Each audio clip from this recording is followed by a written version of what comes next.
Hello, just a quick video on some tips I've picked up over the years on cooling a one-story house with a single window air unit.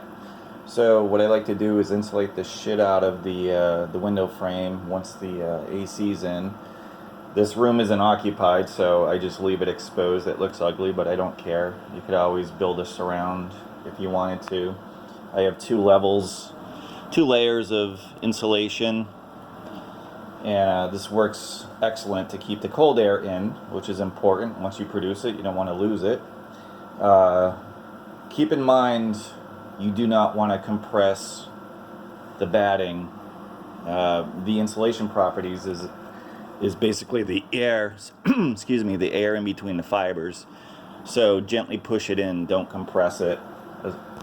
Compress it as little as possible. So I have some batting on both sides and on top and on bottom.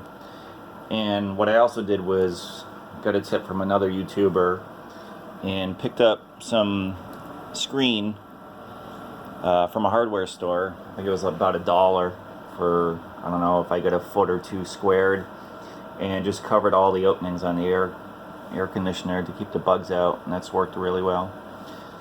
So this is my second bedroom. This is the only unit I have to cool. I think it's around 1,200 square feet.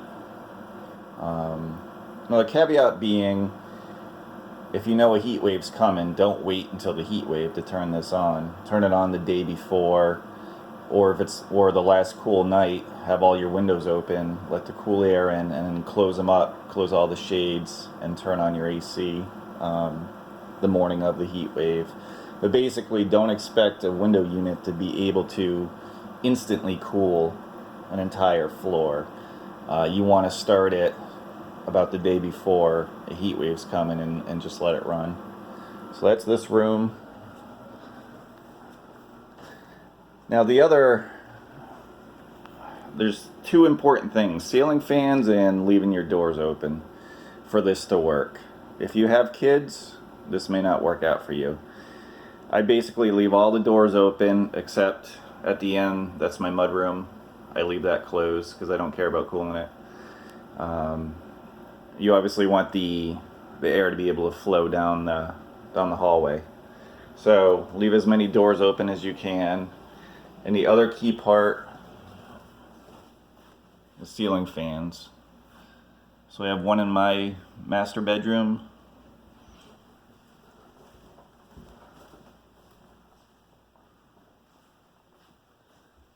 And then I have one in the living room.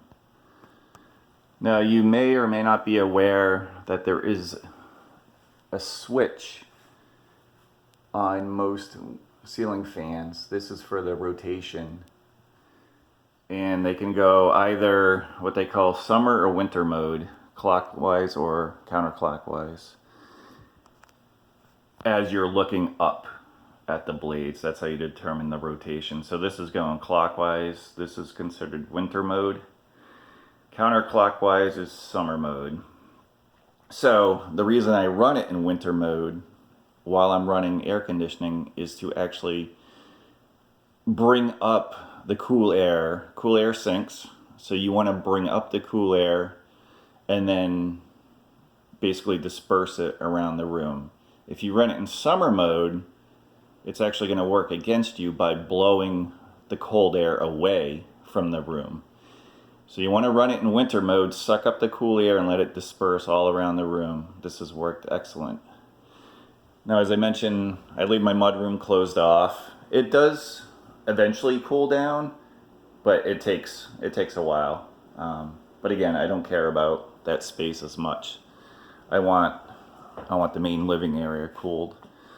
I also put a snake, one of those fabric snakes, whatever you call them, in my basement threshold. Again, cold air sink, so I don't want that going into my basement. I want to keep it in the living area, so I just put a snake in there. Put it behind the door, you don't see it. It's not as ugly. Well, hopefully this has helped some of you. Have a good day.